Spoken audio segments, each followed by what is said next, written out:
कि America Virginia university, नामी गिरामी यूनिवर्सिटी, वहाँ के साइंटिस्ट तक जो पुनर्जन्म के एक्सपर्ट्स हैं, उन तक को इस एक स्टोरी के लिए इंडिया आना पड़ा और उन्होंने आकर यहाँ पूरा रिसर्च किया, फैक्ट्स ढूंढे और फिर उन्होंने भी कहा कि ये पुनर्जन्म की ही कहानी है। शायद दुनिया में इकलौती पुनर्जन्म की ये कहानी है जिसको इसके एक्सपर्ट्स ने एक तरह से सर्टिफिकेट दिया कि इसमें कोई झोल नहीं है, इसमें कोई गलत नहीं है। पहले कहानी, फिर आपको फैक्ट्स। उत्तर प्रदेश में एक जगह है इटावा, आप लोग जानते होंगे, बहुत नामी जगह है। इसी इटावा के एक गांव में एक परिवार रहा करता था, एक ठाकुर का परिवार। इस परिवार में 3 लोग थे जो गरीब लोग थे, पति पत्नी और उनकी एक बेटी। लेकिन जिस गांव में ये रहते थे उस गांव का नाम है शरीफपुरा। शरीफपुरा है, 70s की बात कर रहा हूँ मैं, बल्कि 70s की। इस देश में उस वक्त गांव में इतना विकास नहीं हुआ था, न वहाँ बिजली थी, न पानी, न सड़कें, न अस्पताल, न डॉक्टर, न कॉलेज, न स्कूल। बेहद पिछड़ा हुआ ये इलाका। और इसी इलाके में एक ठाकुर गरीब परिवार, उसमें एक लड़की का जन्म होता है और उसकी पैदाइश हुई 1968 में। घर वालों ने नाम रखा सुमित्रा। गांव में कोई रोज़गार भी नहीं था, इसलिए इस गांव के जितने भी मर्द थे वो कामकाज के सिलसिले में इस गांव से दूर बड़े बड़े शहरों में पहुंच जाते। सुमित्रा के पिता भी दिल्ली में आकर मजदूरी और बाकी छोटे मोटे काम कर रहे थे। लेकिन सुमित्रा अभी कुछ साल की हुई, उसकी माँ की मौत हो गई। बाप नौकरी और घर चलाने के लिए घर से दूर, माँ का साया सर से उठ चुका। एक दूर के कज़न ने, जिनकी उम्र भी ज़्यादा थी, अब उन्होंने सुमित्रा को पालना पोसना शुरू किया। सुमित्रा धीरे धीरे बड़ी हुई। बचपन से ही एक तरह से उसको अकेलापन मिला। मजबूरी में बाप दूर रहा, माँ का साया छीन ही चुका था और कोई था नहीं भाई बहन। तो अपने उस ताऊ के घर में वो पली बढ़ी और अकेलापन, हमेशा अपने आप को, खालीपन उसके अंदर एक महसूस होता रहा। जब सिर्फ वो 13 साल की हुई तभी घर वालों ने उसकी शादी कर दी और शादी एक जगदीश सिंह नाम के शख्स की। जगदीश भी छोटे मोटे काम किया करता था और काम के सिलसिले में अक्सर वो भी उस गांव से बाहर रहता। तो अब पति भी कुछ वक्त के लिए साथ रहा सुमित्रा के, लेकिन फिर घर चलाना था इसलिए वो शहर में नौकरी करने लगा। शादी होने के बावजूद एक तरह से सुमित्रा के अंदर फिर वही अकेलापन, फिर वही उदासी, आसपास कोई नहीं। जैसे बचपन में माँ बाप करीब नहीं रहे। शादी के बाद पति घर चलाने के लिए, वो सुमित्रा से प्यार करता था लेकिन मजबूरी थी, सबका पेट पालना था। सुमित्रा के सास ससुर भी थे, वो साथ रहते थे, लेकिन उनके साथ वो उतनी घुली मिली नहीं थी। तो इसी तरह से ज़िंदगी चलती रही। लेकिन पहली बार 1984 में दिसंबर में सुमित्रा ने एक बेटे को जन्म दिया। जब उसने बेटे को जन्म दिया उसके बाद पहली बार उसे लगा कि अपने अब तक की पूरी ज़िंदगी में शायद उसका कोई एक साथी आया उसके साथ, जिसके साथ वो बात कर सकती है, जिसके साथ वो हंस सकती है, बोल सकती है, वो उसका अपना बेटा। बेटे की पैदाइश के बाद अब सुमित्रा बहुत खुश थी। दिन भर अपने बेटे को सीने से लगा कर रखती थी। जब वो खाना बना रही होती या फिर पानी लेने के लिए बाहर जा रही होती, उन पलों को छोड़ दे। तो जब भी उसके दोनों हाथ खाली होते थे, उन दोनों हाथ का सिर्फ एक काम था और वो था अपने उस बेटे को अपने सीने से, अपने कलेजे से लगा कर रखना, क्योंकि उसे लगा था कि दुनिया में उससे बेटे से बढ़कर उसके लिए कोई खुशी नहीं आई। 5 महीने का उसका बेटा हो चुका था। 5 महीने के बाद एक रोज़ सुमित्रा गांव के बाहर, जैसे मैंने कहा, पानी था नहीं, एक कुआं था जहाँ से तमाम लोग पानी भरा करते थे। तो दोपहर के बाद उसने अपना बर्तन उठाया और कुएं से पानी भरने के लिए, जो उसका रूटीन का काम था, वो पहुँचती है। जब वो पानी भरने जाती थी तब भी अपने बेटे को अपने साथ ले जाती थी और जब वो पानी कुएं में रस्सी डालकर खींचती, उस वक्त बेटे को वहीं पर पास में लिटा देती। करीब अप्रैल की बात है ये, 1985 दिसंबर में बेटा पैदा हुआ था 1984 में। एक रोज़ वो शाम को कुएं से पानी निकाल रही थी और पानी लेने के बाद अब वो वापस घर की तरफ लौट रही है। हाथ में उसके पानी का बर्तन है और एक हाथ से उसने अपने बेटे को 5 महीने के सीने से लगाकर चली जा रही है। गांव के और भी लोग पानी भर भर कर अपने अपने घरों की तरफ बढ़ रहे हैं। तभी अचानक पता नहीं क्या हुआ, लोगों की कानों में एक चीख की आवाज़ सुनाई दी। उन्होंने देखा, जब पलट कर तो देखा कि सुमित्रा अपनी जगह पर जा रही थी और वो अचानक रुक गई और वो वहीं पे एक मूर्ति, एक स्टैचू की तरह खड़ी हो गई है। बच्चा उसका जो पानी का सामान था वो नीचे उसके हाथ से छूट गया। बेटा एक हाथ से उसके सीने में है, उसने दबा रखा है, और दूसरा हाथ उसका आसमान की तरफ उठा हुआ है, और उसकी उंगलियां जो हैं वो पीछे की तरफ मुड़ी हुई हैं। आंखें उसकी जो दीदा आंख वो चारों तरफ राउंड सर्किल में घूम रहा है। तेज तेज आवाज में वो अपने दांतों से दांतों को बजा रही है, और बीच बीच में एक जोर जोर से सांस ले रही है। जब लोगों ने देखा और कुछ औरतें वहां पे करीब पहुंची तो उसका उस हुलिये को देखकर सुमित्रा के वो सब घबरा गए, डर गए। कई ने आवाज़ दी सुमित्रा, लेकिन वो कहीं से भी होशो हवास में नहीं। और वो लोग डरे सहमे दूरी बनाकर उससे खड़े हुए, किसी की हिम्मत भी नहीं हो रही उसके इस रूप को देखकर। अच्छा, गांव में डायन भूत प्रेत ये सारी चीज़ें बड़ी मानी जाती हैं, तो औरतें घबरा गई। उन्हें लगा कुछ मर्द भी वहाँ पर सुनकर आ गए, लेकिन उन्होंने जब सुमित्रा का ये रूप देखा, उसके हाथ एकदम टाइट और ऊपर की तरफ उठे हुए हैं, उंगलियां पीछे की तरफ मुड़ी हुई हैं, आंखों का दीदा घूम रहा है, और वो कट कट दांत बजा रही है। और अपने एक बच्चे को जो है एक हाथ से उसने पकड़ रखा। अच्छा, उसने अपने बच्चों को इतनी ज़ोर से झगड़ा कि अब बच्चा रोने लगा। बच्चे के रोने की आवाज़, उधर उसके दांत के कटकटाने की आवाज़, और स्टैचू की तरह उसका खड़ा होना, पानी का बर्तन नीचे, लोग आवाज़ दे रहे हैं लेकिन करीब नहीं जा रहे हैं। करीब 5 मिनट तक ये सीन चलता रहा। 5 मिनट के बाद अचानक सुमित्रा का हाथ नीचे गिरा और उसने देखा उसका बच्चा रो रहा है। उसने फ़ौरन उसको चुप कराना शुरू किया। फिर उसने देखा बर्तन पानी तो गिर गया, उसने वो उठाया। जब पलटती है तो देखती है कि भीड़ लगी हुई है, गाँव वालों सब उसकी तरफ देख रहे हैं। उससे कुछ समझ में नहीं आया। उसने पूछा, क्या हुआ, क्यों मेरी तरफ देख रहे हो? किसी की बोलने की हिम्मत नहीं, बोले कुछ नहीं कुछ नहीं, ऐसे ही। अब सुमित्रा को लग रहा है कि कुछ तो हुआ है, लेकिन ये बता नहीं रहे। और फिर उसे लगा कि मतलब उसे कुछ याद ही नहीं क्या हुआ, पर बच्चा उसका रो रहा है। वापस वो पानी भरती और तेज़ी से अपने घर की तरफ चली जाती। घर पहुंचने के बाद भी उसे एहसास है कि वहाँ पर कुछ हुआ, लेकिन लोग मुझे बता नहीं रहे। फिर उसे लगा क्या पता कुछ हुआ हो। उसके बाद वो रात पूरी ठीक से गुजरी। अगले 2-3 दिन गुजरे। एक रोज़ वो किचन में खाना बना रही थी। सास ससुर घर पे थे, पति काम के सिलसिले में गांव से बाहर शहर में। खाना बनाते बनाते अचानक सास के कानों में आवाज़ आई कुछ कटकटाने की और ज़ोर ज़ोर से किसी की सांस लेने की।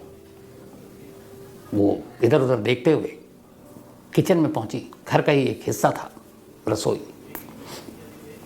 घर के बाहर दहलीज के। तो जब वो गई तो सास देखकर घबरा गई।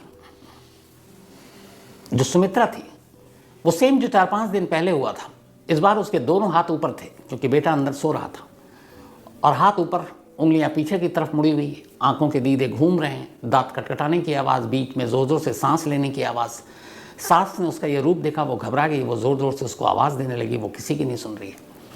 और करीब 10 मिनट तक ये सिलसिला चलता रहा। और उसने किसी की आवाज़, तब तक वो ससुर भी आ गए, सब बोलने लगे, कुछ पड़ोसी आ गए, लेकिन उसने किसी को सुना ही नहीं। वो अपने होश में ही नहीं थी। करीब 10-12-15 मिनट बीते। अचानक उसके हाथ नीचे गिरे। नॉर्मल उसका, उसने देखा चारों तरफ सास ससुर हैं, ये है। उसने अपने घूंघट वूंघट डाले वापस, ससुर और उसके सामने वो डाला करती थी। पूछा, क्या हुआ, आप लोग मुझे क्यों देख रहे हैं? अब सब एक दूसरे को। तो सास ने पूछा कि तुमने अभी क्या, कुछ हुआ था? उसने कहा नहीं, मैं तो खाना बना रही हूँ। सास ने भी कुछ नहीं बोला। जो रूप देखा था उससे वो भी डरी हुई थी। उसके बाद वो गई अपने, फिर बच्चे को देखा, बच्चे को गोद उठाया। 5 दिन में ये दूसरी बार था। लेकिन इसके बाद अब घर वालों ने उसके पति को इन्फॉर्म किया। पति भी आया तो उन्होंने कहा ऐसे ऐसे है। लेकिन फिर कुछ दिन बीता, वो ठीक नॉर्मल थी। एक रोज़ फिर यही हरकत। अचानक उसके हाथ ऊपर, उंगलियां पीछे, आंखें नाच रही हैं, दांत कटकटा रहे हैं, तेज़ तेज़ आवाज़ आ रही है। पति देखा पहली बार इस रूप में अपनी पत्नी को, वो भी घबरा गया। अब ये हुआ कि नहीं कुछ है तो क्या करें। गाँव में वैद्य है, हॉस्पिटल डॉक्टर कुछ था नहीं, और बिल्कुल फिट सुमित्रा, कोई बीमारी नहीं, कुछ नहीं। तो गांव के वैद्य जी को बुलाया गया और कहा गया कि ये हरकत है। अब तक ये बात गांव के लोगों से भी पता चल चुकी थी कि ये कुएं पर हुआ, उसके बाद हुआ। तो बीच बीच में अब ये हुआ कि दौरा पड़ रहा, तमाम बातें हो रही हैं, कोई साया है, भूत प्रेत है, डायन है, इसी तरह की होती है।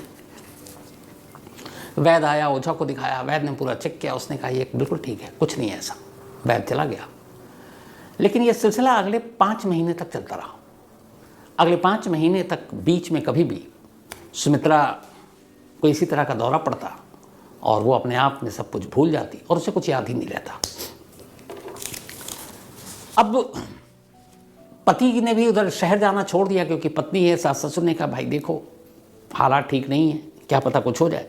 इधर ये भी डर है कि कैसी कभी किसी ऐसे हालात में वो बच्चे को कुछ ना कर दे।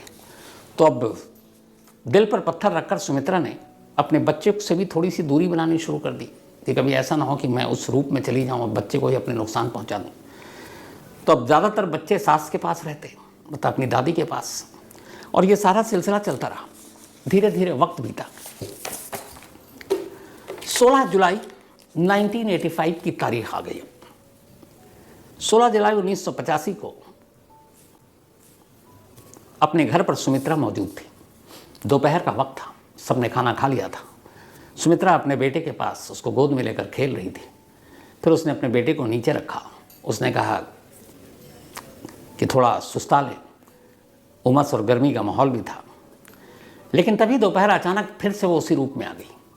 उसके दोनों हाथ आसमान की तरफ, एक ही लक्षण होते थे उसके, उंगलियां पीछे की तरफ, आंखें, जो दीदा है वो घूम रहा है, दांत कटकटा रही है, ज़ोर ज़ोर से सांसें ले रही है और कुछ बोलने की कोशिश कर रही है, बोल नहीं पा रही है। पति और सास ससुर, अब तक पड़ोसी और सब, इन सबको पता था कि कुछ होता है इससे, लेकिन ये था किसी को नुकसान नहीं पहुंचा रही है। तो बहुत सारे लोग थे, तमाशबीन भी थे, कुछ डरे समय। बच्चों को लोग डराने लगे थे, देख सुमित्रा के पास भेज देंगे तो ये बदमाशी मत कर। तो ये सब चल रहा था।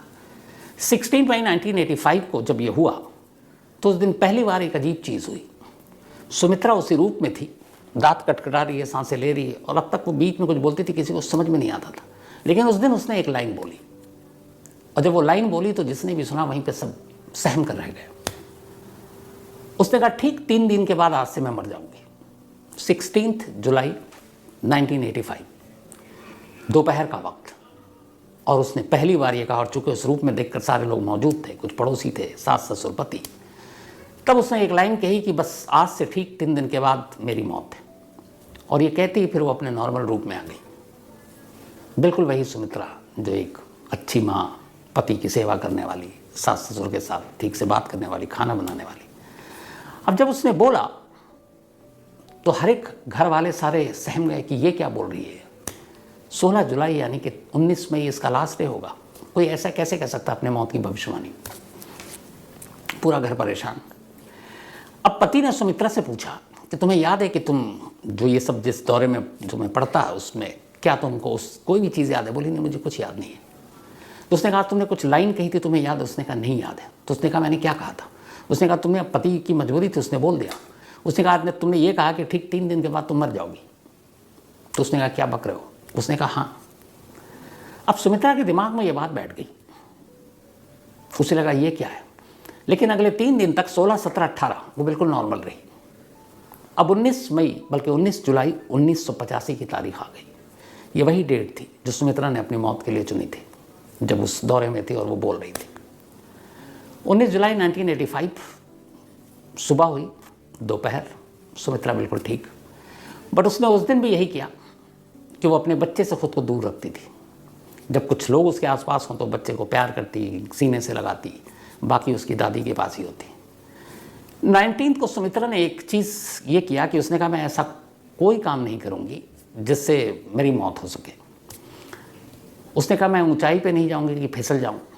मैं आज खाना नहीं बनाऊँगी, चूल्हे के करीब नहीं जाऊँगी कि आग न लग जाए। मैं आज जंगल की तरफ नहीं जाऊँगी। मैं आज कुएं पे पानी नहीं भरने जाऊँगी कि कुएं में न गिर जाऊँ। मतलब ऐसी चीज़ जो एक इंसान अपने उसमें कर सकता है कि इन वजहों से हम मर सकते हैं, उन सारी चीज़ों से उसने कहा कि मैं दूरी बनाऊँगी। और उसके पति ने भी यही बात उससे कही। धीरे धीरे दोपहर से शाम हो गई। सुमित्रा बिल्कुल ठीक। घर वालों को अब लगा कि चलो कुछ घंटे की बात है, और ये जो उसने कहा था 3 दिन पहले, ये गलत साबित होगा। घर के अंदर है सुमित्रा, क्योंकि हर तरफ से वो बच रही, कुछ नहीं चाहती ऐसा करे कि जिससे कोई एक्सीडेंट हो, कोई हादसा और उसकी मौत हो जाए। आराम कर रही है, कोई खाना वाना नहीं बनाना, बाहर नहीं जाना। शाम हो गई। उसे कुछ घुटन सी महसूस हुई। उसे लगा कि बहुत है कमरे के अंदर, चलो बाहर नहीं जाना। दरवाजे पर खड़े होकर थोड़ी ठंडी हवा ले लेते हैं, क्योंकि शाम की हवा भी आनी शुरू हो गई थी। अब वो दरवाजे पर खड़ी हो गई। इत्तेफाक से उसकी एक दोस्त वहाँ से गुजर रही थी। उसने उसको आवाज़ दी। उसने कहा, कहाँ जा रही हो, कैसी? उस दोस्त को भी इसके बारे में पता था, और ये भी पता था ये तीसरे दिन की कहानी। अब वो उससे बात करने लगी। दरवाजे के बाहर निकली। अब वो जाकर करीब बात कर रही है, और दोनों हंस कर बात कर रहे हैं। वो उससे उसका पूछ रही है खैरियत, तुम अब ठीक हो, तुम्हें क्या हो जाता, तुम तो बिल्कुल हट्टी कट्टी हो। और वो कह रही है ये सब पता नहीं ऐसी है, मैं बिल्कुल ठीक हूँ, मेरे बेटे के आने के बाद से मैं बहुत खुश हूँ। और पूरी बात कर रही है और बात करते करते अचानक एकदम वहीं खड़े खड़े वो यूं ही खड़ी रहती है और उसके मुंह से आवाज़ बंद। उसके दोनों हाथ ऊपर की तरफ गए और इस बार उसने कुछ नहीं किया, न दांत कटकटाए, न उंगलियां पीछे की, न नज़रें घुमाई, बस खड़ी हो गई। अब उसकी सहेली उससे बात किए जा रही है, वो जवाब नहीं दे रही है। उसने उसको हिलाया और वो चट्टान की तरह, बिल्कुल जैसे कोई स्टैचू नहीं होता मूर्ति, वो वैसे वहीं अपनी जगह टिकी हुई है। मतलब धक्का देने पर भी वो आगे पीछे गिर नहीं रही है। उसने 2-3 बार पहले हल्के से, फिर ज़ोर से उससे पूछा, सुमित्रा सुमित्रा। कोई जवाब नहीं दिया। उस दोस्त को मालूम था इस 3 दिन की भविष्यवाणी वाली बात। अब वो बदहवास चीखती है, ज़ोर ज़ोर से रोने लगती है। उसके चीखने और रोने की आवाज़ सुनकर तमाम पड़ोसी और घर के अंदर से सुमित्रा का पति, सास, ससुर सब बाहर आते हैं। अब तक ये लगा था कि शायद शाम हो गई, भविष्यवाणी गलत होगी, लेकिन जब उसके दोस्त को रोते चीखते देखते वो आते हैं तो देखते हैं सुमित्रा खड़ी हुई है, लेकिन नॉर्मल है, उसके हाथ पीछे नहीं है, आंखें ठीक है, लेकिन आंखें खुली हुई है। अब वो उसको हिला डुला रहे हैं, लेकिन वो कुछ बोल ही नहीं रही है। बदहवास भाग कर कोई वैद्य को लेकर आता है, वैद्य आता है। अब सुमित्रा को बड़ी मुश्किल से लिटाया जाता है। वैद्य उसके नब्ज टटोलता है, दिल की धड़कन देखता है, आंखें देखता है, और थोड़ी देर के बाद कहता है कि अब सुमित्रा जिंदा नहीं है, ये मर चुकी है। सुमित्रा ने जो भविष्यवाणी की थी वो सच में तीसरे दिन सही साबित हुआ। 19 जुलाई 1985, 16 जुलाई को उसने कहा था मैं 3 दिन बाद मर जाऊंगी, और 19 जुलाई 1985 को मर गई।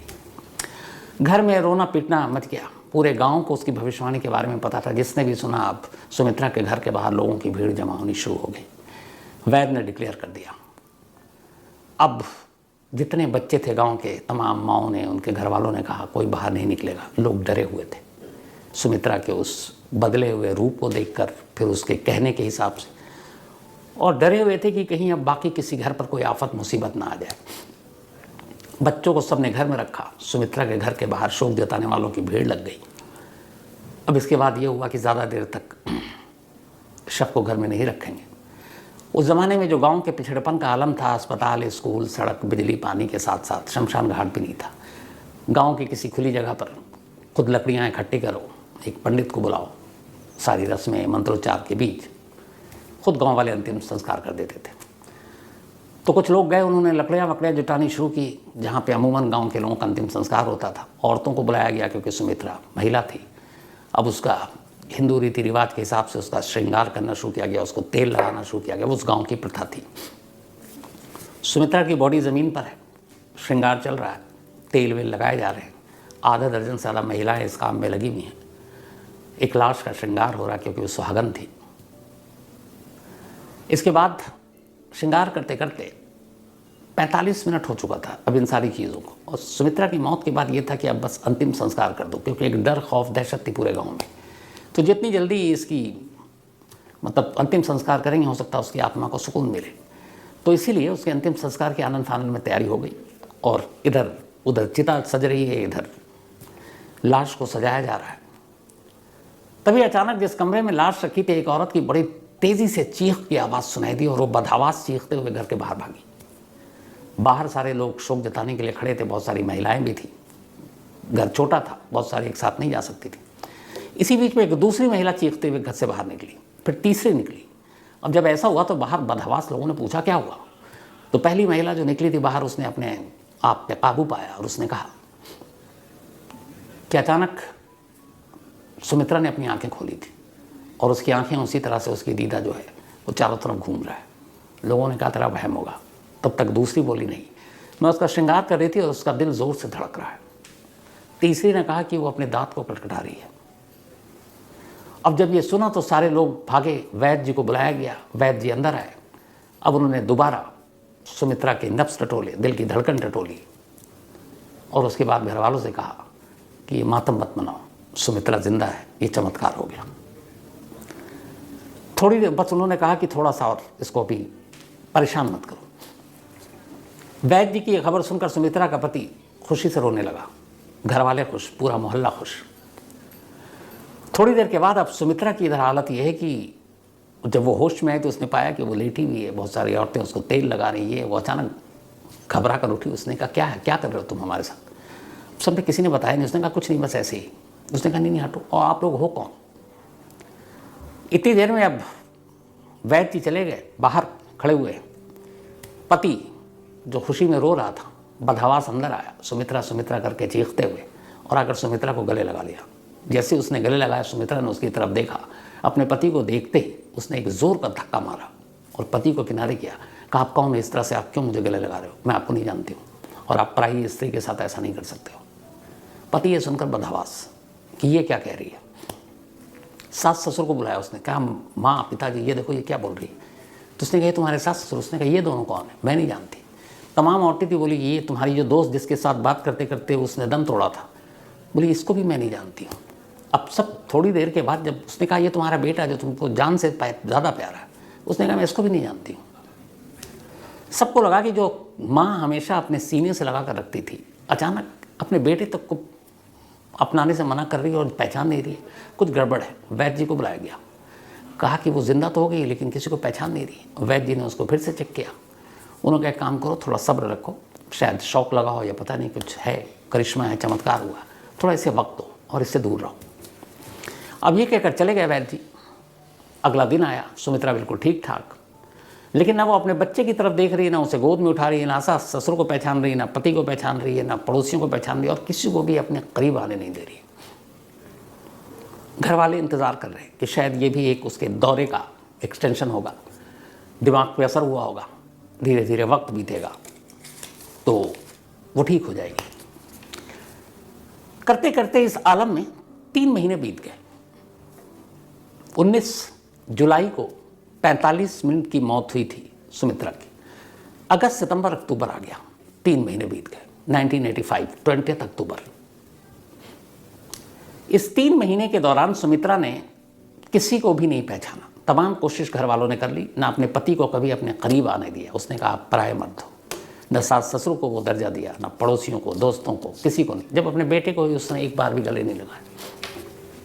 लेकिन एक काम वो करती थी, वो एक लेटर लिखती थी और लेटर लिखकर उसको वो करती और अपने पति को कहती कि इसको पोस्ट कर दो।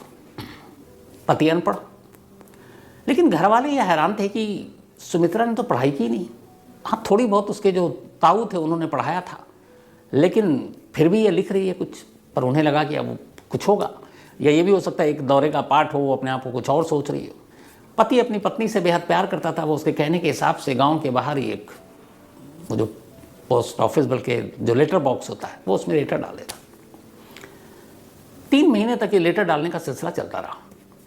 3 महीने के बाद 19 जुलाई 1985 को सुमित्रा ने 45 मिनट के लिए दम तोड़ा था। 20 अक्टूबर 1985 की तारीख आई। अचानक एक शख्स सुमित्रा के घर पहुंचता है, इसी शरीफपुरा गांव में। और वो शख्स घर पहुंचते ही पहले तो गांव में जाता है, और गांव में जाने के बाद वो पूछता है कि यहाँ पे क्या कोई ऐसी महिला है जो जिसका बर्ताव बड़ा अलग है, जो कभी कभी कुछ भूल जाती है या उसको दौरा पड़ता है, इस तरह की कोई चीज़ें उसके अंदर है। तो लोग कहते हैं कि यार इसको मतलब ये कैसे। अच्छा, ये गांव में चर्चा का विषय था, तो ये था कि शायद गांव से बाहर भी कई लोग कमाने वमाने के लिए जाते हैं, तो किसी ने बताया होगा। तो उसने कहा आपको कैसे पता? उसने कहा छोड़िए, आप मुझे बताइए है कि नहीं। तो फिर सुमित्रा का पति बाहर आया। उसने कहा जी है, लेकिन आप कौन, हम आपको जानते नहीं हैं। उसने कहा मेरा नाम राम सिया त्रिपाठी है, मैं इटावा से आया हूँ। इस गांव से करीब 80 किलोमीटर दूर एक अपने गांव का नाम उन्होंने बताया। उसका नाम था डिबियापुर।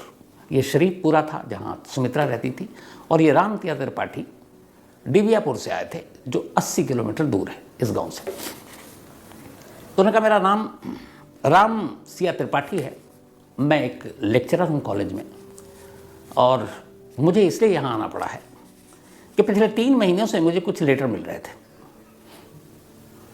और उस लेटर को मैंने शुरू में नज़रअंदाज किया।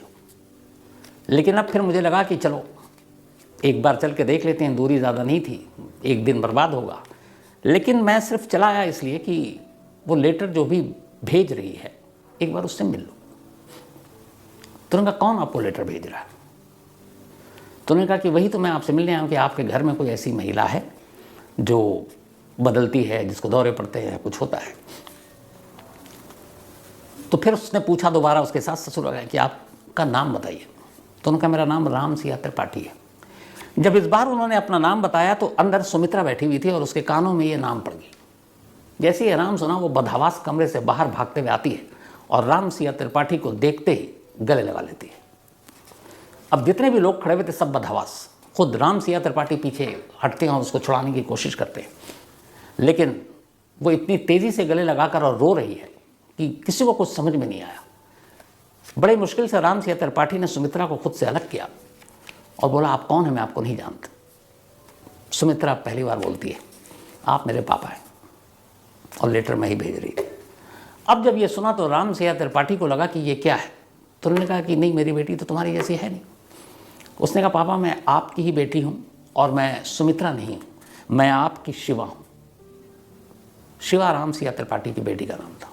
उसने कहा कि मैं शिया त्रिपाठी हूँ, शिवा त्रिपाठी आपकी बेटी।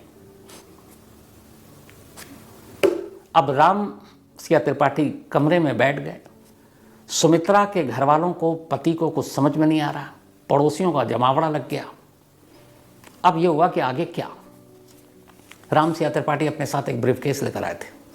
उन बैठे और सुमित्रा जो अपने आप को अब शिवा कह रही थी उसको बिठाया। बोला अच्छा तो तुमने वो लेटर लिखा? बोला जी मैंने लिखा। उसने कहा आप पापा मेरी हैंडराइटिंग नहीं पहचानते हो? अब राम सिया त्रिपाठी ने हैंडराइटिंग जब सोचा उनकी बेटी का तो उन्हें लगा कुछ चीज़ों को छोड़ दें तो हूबहू वैसी हैंडराइटिंग है। तो उन्होंने कहा ठीक है अगर तुम शिवा हो तो चलो मैं कुछ दिखाता हूँ तुम मुझे बताओ। वो अपने ब्रीफकेस में एक एल्बम लेकर आए थे। उस एल्बम में कुल 15 तस्वीरें थीं और ये एल्बम उनकी बेटी शिवा त्रिपाठी की शादी का एल्बम था। उन्होंने एल्बम खोला और बोला बताओ ये कौन कौन है। राम सिया त्रिपाठी तो सामने बैठे थे, वो भी एल्बम थे। उसने कहा आप मेरे पापा हैं। एक लेडी को देखकर उसने कहा कि ये मेरी माँ है। एक को देखकर कहा ये मेरा भाई है। एक को देखकर उसने कहा कि ये छेदीलाल है मेरा पति। 2 बच्चों की तस्वीर को देखकर उसने कहा कि ये दोनों मेरे बच्चे हैं, रिंकू और टिंकू। ये मेरी सास है, ये मेरे ससुर है, ये मेरा देवर है। और फिर एक महिला की तस्वीर पर आकर उसने उंगली रखी और चुप हो गई। राम सिया त्रिपाठी ने कहा तुम सबका सही सही बता रही हो, ये आखिरी तस्वीर है, इस पर क्यों चुप हो गई? घबराई वो, उंगली रखे हुई है, बता नहीं रही। उन्होंने कहा बताओ बताओ। बड़ी मुश्किल से फिर लरसते हुए डरे सहमे अंदाज में अब सुमित्रा कहती है ये मेरी ननद है और इसी ननद ने मुझे सर पर पत्थर मारकर 19 जुलाई 1985 को मेरा कत्ल किया था। जैसे ही उसने बोला और ये तस्वीरें सारी कंप्लीट हुई, राम सिया त्रिपाठी खड़े हुए, शिवा को जोर से गले लगाया और रोना शुरू कर दिया। उन्होंने कहा तुमने एक एक लाइन सच कही है। अब राम सिया त्रिपाठी जब चुप हुए, इधर कुछ समझ में नहीं आ रहा सुमित्रा के घर वालों कि ये सुमित्रा है, ये शिवा है, ये राम सिया त्रिपाठी कौन है, उसकी शादी पहले हो चुकी है, 2 बेटे हैं, फिर ये पति कहाँ से आए, ये सब क्या है, कुछ माजरा समझ में नहीं आ रहा। तब राम सिया त्रिपाठी ने कहानी सुनाई। उसने कहा 24 अक्टूबर 1962 को, 24 अक्टूबर 1962 को शिवा मेरी बेटी का मेरे घर में जन्म हुआ था। मोहल्ला था डिबियापुर, यही आपके इटावा में। और वहाँ से शरीफा, जो बात बताया आपको, बल्कि शरीफापुर पूरा 80 किलोमीटर की दूरी पर है। पर ये दोनों परिवार एक दूसरे को नहीं जानते। शिवा एक ब्राह्मण फैमिली से थी और सुमित्रा एक ठाकुर परिवार में जन्म लिया था। ये खुद एक कॉलेज में लेक्चरर थे, घर में पढ़ाई का माहौल था। उस ज़माने में उन्होंने शिवा को ग्रेजुएशन कराया, कॉलेज में पढ़ी। जब शिवा 18 साल की हो गई तब 1980 में शिवा की शादी छेदीलाल नाम के एक नौजवान से कर दी गई। शादी के कुछ साल के बाद, अगले 5 साल के अंदर अंदर शिवा को 2 बेटे हुए, रिंकू और टिंकू। लेकिन बेटे होने के बावजूद शिवा की शादीशुदा ज़िंदगी कामयाब नहीं थी। वजह ये थी 2। एक, उस घर में यानी कि छेदीलाल के घर में जहाँ ये शादी हुई थी, उनका कोई भी पूरा परिवार, ख़ानदान में शिवा जितना पढ़ा लिखा कोई नहीं था। शिवा एक ग्रेजुएट थी कॉलेज की और वहाँ सब 12वीं पास थे। तो एक तो उनके अंदर एक कॉम्प्लेक्स था कि उनकी जो बहू है वो पूरे ख़ानदान में सबसे पढ़ी लिखी है। दूसरा, उन्हें लगता था कि उसके पति जो पिता हैं वो लेक्चरर हैं, बहुत पैसे हैं, तो वो डॉरी के लिए भी तंग करते थे और अक्सर ननद भी घर पे रहती थी, लड़ाई झगड़ा चलता रहता था। 18 जुलाई 1985 को अचानक जो शिवा है उसके एक दूर के अंकल ने आकर घर पे खबर दी कि शिवा ने खुदकुशी कर ली है, उसकी बॉडी रेलवे ट्रैक पर मिली है। बदहवास घर वाले भागे। उस वक्त राम सिंह त्रिपाठी शहर से बाहर थे, कहीं और थे, दूर थे। वहाँ जाकर जब देखा गया तो देखा गया कि रेलवे ट्रैक के दोनों बीच में शिवा की बॉडी रखी हुई है, कोई भी पार्ट ट्रेन से कटा नहीं है। हाँ, उसके सर पर किसी वजनी चीज़ के चोट का निशान है। ससुराल वालों ने यही कहा कि उसने एक झगड़ा हुआ था घर में, आमतौर पर झगड़ा होता है, उसके बाद उसने जाकर खुदकुशी कर ली। लाश, वो दौर था उस वक्त, इतनी सारी चीज़ें, सोशल मीडिया था नहीं। आनन फानन में लाश घर पहुंचा और शिवा के पिता राम सियाराम का इंतज़ार किए बिना ससुराल वालों ने अंतिम संस्कार कर दिया। ये 18 जुलाई की बात है जो डेथ हुई थी, 18 जुलाई 1985। और इधर उस गांव से 80 किलोमीटर दूर सुमित्रा ने अपनी मौत की भविष्यवाणी 19 जुलाई की थी। 24 घंटे का फर्क था, 80 किलोमीटर के अंदर 2 मौत होनी थी। तो इधर पोस्टमार्टम कर दिया। बाद में अब घर वालों को शक हुआ, उन्होंने अपनी तरफ से तफ्तीश की तो पता चला कि 18 जुलाई को ससुराल वाले रात के अंधेरे में किसी को उठाकर रेलवे ट्रैक पर ले जाते हुए देखे गए। इसी के बाद ससुराल वालों के खिलाफ कंप्लेन किया गया। शिवा के ससुर और हस्बैंड को पुलिस ने गिरफ्तार किया, लेकिन कोई सबूत था नहीं। अंतिम संस्कार हो चुका था, मौत रेलवे ट्रैक पे हुई थी या फिर सर पे वजनी चीज़ से, इसका खुलासा अब हो नहीं सकता था। तो बाद में सबूतों के अभाव में पति और ससुर को शिवा को जमानत मिल गई। जो सास और ननद थी वो दोनों फरार हो गई थी। बाद में पुलिस, जब उन दोनों को जमानत मिल गया तो उन्हें भी लगा कि अब वो केस में मिल ही जाएगा, दोनों वापस आ गई। उन्हें पुलिस ने पकड़ा, उन दोनों को भी फिर बाद में जमानत मिल गई, दोनों रिहा हो गए। ये पूरी कहानी अब राम सिंह त्रिपाठी वहाँ बैठकर सुना रहे। अब अजीब सी कहानी सामने थी कि एक शिवा त्रिपाठी जो सेम डे मरी और दूसरी तरफ सुमित्रा जिसने अपनी मौत की भविष्यवाणी 3 दिन पहले कर दी, उसकी मौत भी 24 घंटे बाद हुई थी शिवा के। और सुमित्रा कभी पढ़ी लिखी नहीं, इंग्लिश में लेटर भेज रही है। कभी वो ठीक से मतलब हिंदी पूरा नहीं बोल पाती थी, वो अपने गांव की जो भाषा होती यूपी की उस भाषा में बात किया करती थी, लेकिन अपने पापा के साथ वो फर्राटेदार बेस्ट हिंदी इंग्लिश में बात कर रही है। अब जब ये सारी चीज़ें हो गई तो फिर युवा कि पापा मैं आपके साथ जाऊंगी। पापा उसको अपने साथ लाए, वो अपने दोनों बेटों से मिली। फिर उसे ख्याल आया कि उसके ससुराल ने तो उस पर जुल्म किया था, मारा पीटा था, उसको तो एक तरह से कत्ल ही कर दिया था उसका। तो पति से भी अब कोई रिश्ता था नहीं क्योंकि पति जिंदा था, लेकिन उसके बावजूद उसे लगा कि जो उसका सुमित्रा का जो पति था वो पति शरीफ था, उसे मानता था, बेशक गरीब था लेकिन उसे प्यार करता था, जगदीश सिंह। उसने कहा कि बेशक मेरा पुनर्जन्म हुआ है, मेरे 2 बच्चे हैं। उसने उन दोनों बच्चों को अपना लिया, रिंकू जो उसके बेटे थे शिवा के, सुमित्रा ने, उसने कहा यही मेरे बेटे हैं। और अपने उस गरीब पति को भी उसने कहा यही मेरा पति है। और अपने उस बेटे को जिसको वो 5 महीने तक सीने से लगाकर भागती थी, उस बेटे को भी, पति बेटे और अपने पुनर्जन्म के पहले के 2 बेटे, इनके साथ फिर वो आकर उसी गांव में रहने लगे। और उस पति के साथ बड़ी अच्छी खुशहाल ज़िंदगी उसने गुजारी। उधर 2 अब परिवार भी था, वो सब भी खुश, गांव के लोग भी खुश।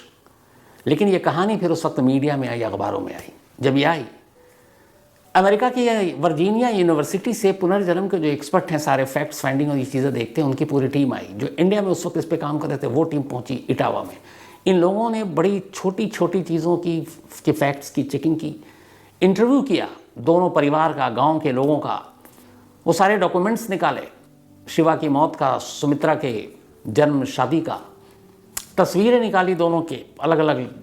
हालांकि उसके गांव की तस्वीरें कम थी लेकिन जो भी मिली वो सारी चीज़ें, हैंडराइटिंग मिलाया, क्वेश्चन किया उससे अलग अलग दोनों परिवारों के, उस जन्म और इस जन्म का, टाइमिंग मिलाई। और फिर वर्जीनिया यूनिवर्सिटी ने डिक्लेयर किया, और इंडिया के जो एक रिसर्च इसके ऊपर काम करते हैं, कि दुनिया का इकलौता और शायद पहला ऐसा पुनर्जन्म का केस है जो सच्चा है। फैक्ट्स के बेस पर ये केस ये साबित करता है कि सुमित्रा का पुनर्जन्म शिवा के तौर पर हुआ था।